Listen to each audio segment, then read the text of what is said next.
RMC, Bourdin Direct.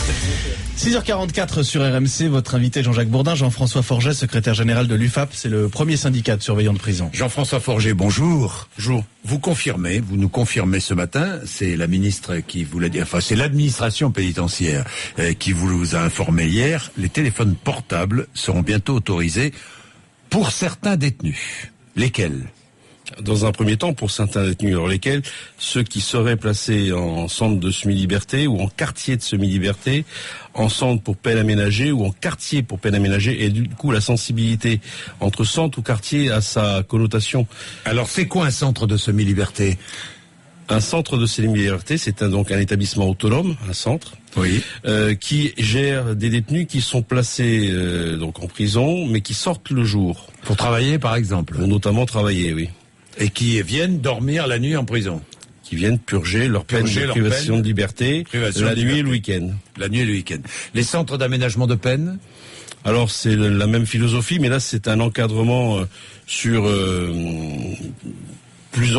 c'est plus encadré sur la réinsertion avec un programme les mêmes éducatif. Choses. C'est le même régime. Non, c'est pas du tout le même régime. On est dehors le jour pas et en prison la nuit, non ? Pas pour les CPA, non. Bon, donc on est toujours en prison, quoi.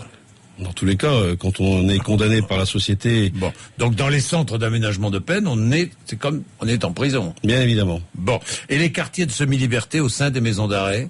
Alors pour le coup, là, c'est au sein des maisons d'arrêt. Ouais. Donc on va se retrouver avec des unités entières ou alors tout simplement 2-3 cellules au sein de la détention classique qui sont consacrées uniquement à la prise en charge de ce type de détenus-là. Détenus qui, eux, vont travailler la journée pendant que les autres pendant que les autres restent en prison et qui sont en prison la nuit. Qui rentrent tous les soirs. Absolument. Bon, on autoriserait donc, vous confirmez, les téléphones portables à tous ces détenus. Ah oui, le projet de décret, il est là. Vous l'avez là. Bien sûr, je vous le remets. Oui, il tient en 5 lignes. Info RMC, parce que c'est vous qui avez donné l'info, mais nous relayons. Du coup, je veux dire, c'était pas très compliqué pour les rédacteurs de le rédiger, 5 lignes. Donc c'est un décret qui va changer le code de procédure pénale et qui va demain autoriser les détenus dont on parle à pouvoir... Alors ils ont pris la précaution de marquer à titre exceptionnel. Le titre exceptionnel, c'est au chef d'établissement d'en décider.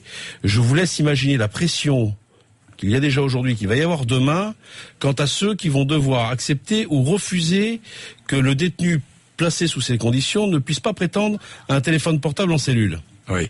Vous êtes opposé, vous, au téléphone portable. On est opposé, non pas par principe et idéologie, tout simplement par pragmatisme. Oui. La téléphonie en prison renvoie différentes difficultés en termes de sécurité. Il y a quelques semaines, nous avons vécu un drame dans ce pays. Il y a eu des recherches, il y a énormément de fouilles qui se rétablissent dans nos établissements en ce moment, des fouilles collectives, organisées par nos équipes de sécurité, et on y trouve pas mal d'objets dans les cellules. Et je prends celle d'un terroriste quand même reconnu, Bégal, dans lesquels on a trouvé des clés USB, des vidéos, téléphones portables, et on est en train d'écouter et d'expertiser les puces de cet individu-là. Bégal, on vient de trouver des ils ont trouvé des téléphones portables. On expertise. Il faut que comprennent nos concitoyens, c'est que peut-être ça concerne des détenus qui seraient, semble-t-il, moins dangereux. Je rappellerai que Tony Meillon, c'est une histoire dramatique, était aussi placé sous ces conditions-là.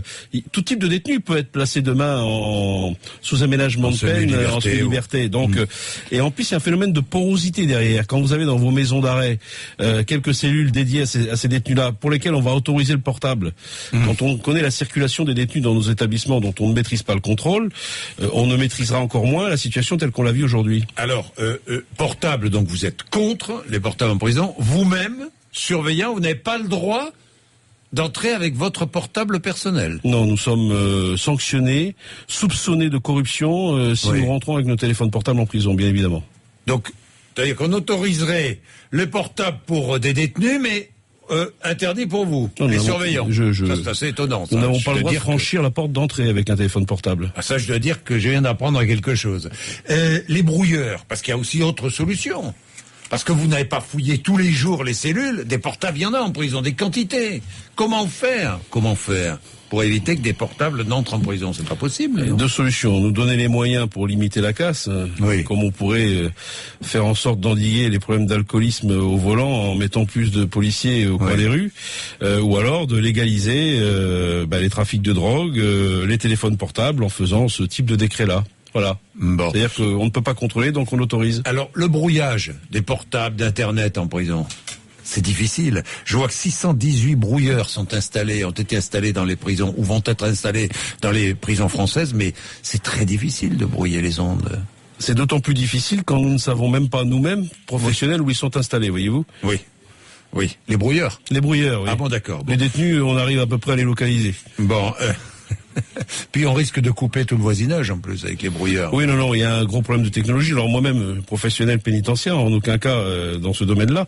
Pour autant, on a rencontré différents techniciens qui nous ont dit que c'était extrêmement compliqué pour des raisons techniques. Alors, oui, attention de ne pas brouiller justement les ordinateurs du personnel pénitentiaire. Mais là, on est en train de brouiller la communication de l'Élysée, de Matignon, en ce qui nous annonce il y a 15 jours en termes de sécurité et ce qui nous est proposé aujourd'hui en termes de décret. Bon, merci. Merci à vous, Jean-François Forget. Merci. Je reviendrai sur le sujet tout à l'heure. Vous êtes secrétaire général de l'UFAP, le premier syndicat de surveillants de prison.